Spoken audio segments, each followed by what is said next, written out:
ప్రభుత్వ వైఫల్యాలను తీవ్రంగా ఎండగడుతున్నారు వైఎస్ఆర్సీపీ అధ్యక్షుడు వైఎస్ జగన్మోహన్ రెడ్డి. కూటమి పాలన ఎలా ఉంటుందో ఎన్నికల ముందే చెప్పారాయన. ఇప్పుడు పర్యటనల ద్వారా తన మాటలు ఎంత నిజమో ప్రజలకు మరోసారి వివరిస్తున్నారు.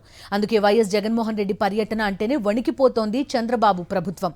వైఎస్ జగన్ ఎక్కడికి వెళ్లినా జనం తండోపతండాలుగా తరలి రావడం ప్రభుత్వంపై ప్రజల్లో తీవ్ర వ్యతిరేకత రావడాన్ని జీర్ణించుకోలేకపోతోంది. పోలీసులను అడ్డుపెట్టుకుని వైఎస్ జగన్ టూర్లపై ఆంక్షలు విధిస్తోంది. ఇక టీడీపీ ఏం చేసినా రైట్ అంటూ బాకా ఊదుతోంది ఎల్లో మీడియా. అంతేకాదు తప్పంతా వైఎస్ఆర్సీపీదేనంటూ అసత్య ప్రచారాలు చేస్తున్న ఎల్లో మీడియా తీరుపై సీనియర్ జర్నలిస్ట్ కొమ్మినేని శ్రీనివాసరావు విశ్లేషణ ఇప్పుడు చూద్దాం. వైఎస్ఆర్ కాంగ్రెస్ అధినేత మాజీ ముఖ్యమంత్రి వైఎస్ జగన్ ఏపీలోని వివిధ ప్రాంతాల్లో పర్యటిస్తున్నారంటేనే ముఖ్యమంత్రి చంద్రబాబు నాయుడు ఆధ్వర్యంలోని కూటమి సర్కార్ వణికిపోతున్నట్లుగా అనిపిస్తుంది. జగన్ టూర్పై పలు ఆంక్షలు పెట్టి పోలీసుల ప్రయోగం ద్వారా అడ్డుకోవడానికి చేస్తున్న ప్రయత్నాలేవి ఫలించడం లేదు. ఎక్కడికక్కడ బ్యారికేడ్లు పెట్టినా వైసీపీ శ్రేణులతో పాటు సాధారణ జనం కూడా జగన్ను కలవడానికి పెద్ద ఎత్తున తరలి వస్తున్న తీరు కూటమి భాగస్వాములైన టీడీపీ, జనసేన, బీజేపీలకు ఆందోళన కలిగిస్తుంది. కృష్ణా జిల్లాలో 70 కిలోమీటర్ల దూరం ప్రయాణానికి 7 గంటల సమయం పట్టిందంటేనే టూర్ ఏ స్థాయిలో జరిగిందో ఊహించుకోవచ్చు. ఈ పరిస్థితి కూటమి పార్టీల కన్నా వారికి మద్దతిచ్చే ఎల్లో మీడియా, ఈనాడు, ఆంధ్రజ్యోతి తదితర సంస్థలకు అధికంగా కడుపు మంటను మిగిల్చుతున్నట్లుగా ఉంది. వారి ఏడుపుగొట్టు వార్తలు చూస్తే ఈ మీడియా ప్రజల కోసం పనిచేయడం లేదని, తమ వ్యాపార ప్రయోజనాల కోసం, ప్రభుత్వంలోని వారి అడుగులకు మడుగులొత్తడం కోసమే పనిచేస్తున్నాయని ఇట్టే అర్థమైపోతుంది. అయితే వారికి తెలియకుండానే జగన్ టూర్కు భారీగా జనం వస్తున్నారన్న సంగతిని పరోక్షంగా అంగీకరిస్తున్నారని చెప్పవచ్చు.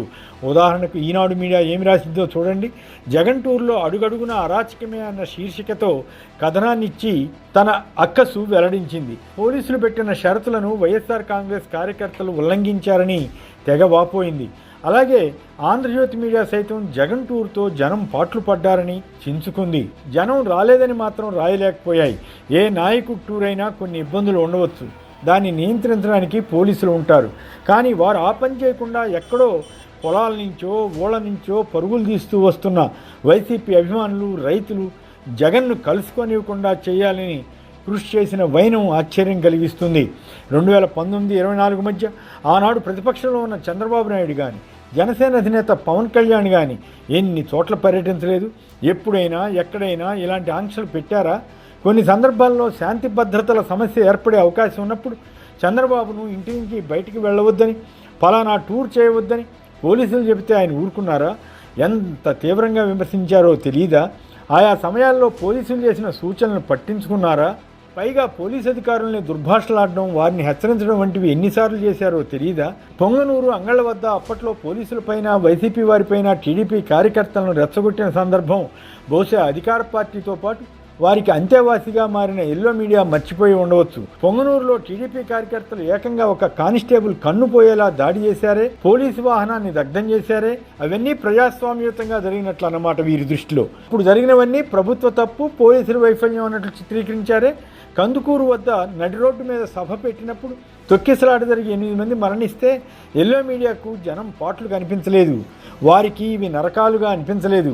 గుంటూరులో టీడీపీ ఆధ్వర్యంలో చంద్రబాబు సభ పెట్టి చీరల పంపిణీ చేసినప్పుడు జరిగిన తొక్కిసలాట వీరికి గుర్తుకు రాదు. ఆ సమయంలో ఈ తొక్కిసలాటలు, ప్రజల మరణాలు లేకుండా చూడడానికి, రోడ్ షోలు వంటివి లేకుండా నిర్దిష్ట ప్రదేశాల్లో సభ నిర్వహించుకోవడానికి వీలుగా వైసీపీ ప్రభుత్వం ఒక జీవో ఇస్తే టీడీపీ కానీ వారి అనుబంధ మీడియా కానీ ఎంత రచ్చ చేశాయి. కృష్ణా జిల్లా టూర్లో జగన్ కాన్వాయ్తో పాటు ఇతర ప్రయాణికుల వాహనాలు, బస్సులు అన్నీ మామూలుగానే నడిచిన సన్నివేశాలు కనిపించాయే. ఆయా చోట్ల జనం గుమికూడిన చోట కొంత ఏమైనా కొద్దిసేపు ట్రాఫిక్ ఆటంకం కలిగి ఉండవచ్చు.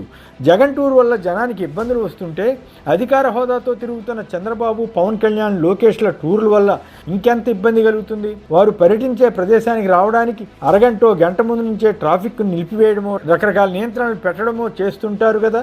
అప్పుడు జనం పాట్లు పడినా, నరకం చూసినా తప్పు లేదా? జగన్కు జనం నీరాజనం పలుకుతున్న వైనం కూటమి నేతలకు ఆందోళన కలిగిస్తుండవచ్చు. వైసీపీ ఓటమి పాలైన ఏడాదికే జగన్ ఎక్కడికి వెళితే అక్కడ తండోపతండాలుగా ప్రజలు ఎందుకు వస్తున్నారో వారికి అర్థం కావడం లేదా? కూటమి ప్రభుత్వ వైఫల్యాలే కారణమన్న సంగతి వారికి తెలియదా? నిజానికి పోలీసులు జగన్ టూర్ను పురస్కరించుకొని ఇష్టారీతిన షరతులు పెట్టరాదు. వారు పెట్టిన కొన్ని షరతులు చూడండి. హైవేపై గుమి కూడకూడదట, రాకపోకలకు ప్రజాజీవనానికి అంతరాయం కలగరాదట, అత్యంత ప్రజాదరణ కలిగిన ఒక నాయకుడు ఒక రూట్లో వెళుతున్నప్పుడు జనం పోగవకుండా ఎలా ఉంటారు, ఎంతసేపు పర్యటించాలన్నది ఆయా నేతల ఇష్టం. కానీ పోలీసులు నిర్దేశించడం ఏమిటి, దానికి ఎల్లో మీడియా తాళం వేయడం ఏమిటి, జగన్తో పాటు 50 మంది మాత్రమే ఉండాలని, 10 వాహనాలే వెళ్లాలని, ద్విచక్ర వాహనాలకు అనుమతి లేదని మరో షరతు పెట్టారట. వాటిని కార్యకర్తలు పట్టించుకోలేదట.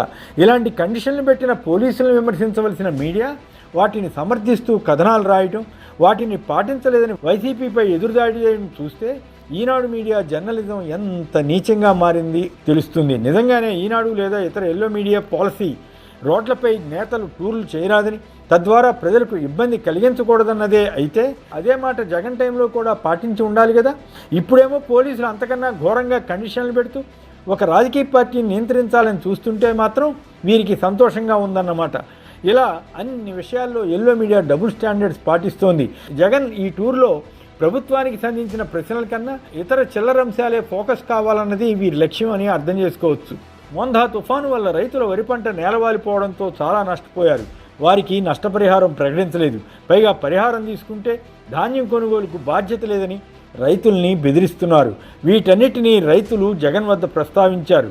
అవన్నీ జనంలోకి వెళతాయి కనుక ఈ రకంగా పోలీసులతో అడ్డదిడ్డమైన కండిషన్లు పెట్టించి టూర్ను విఫలం చేయాలని చూశారనుకోవాలి. అయినా రైతులే కాదు, వైసీపీ శ్రేణులే కాదు, సాధారణ జనం కూడా తరలి రావడం కూటమి నేతలకు ఎల్లో మీడియాకు గుండెల్లో రైళ్లు పరిగెత్తిస్తోందని చెప్పాలి.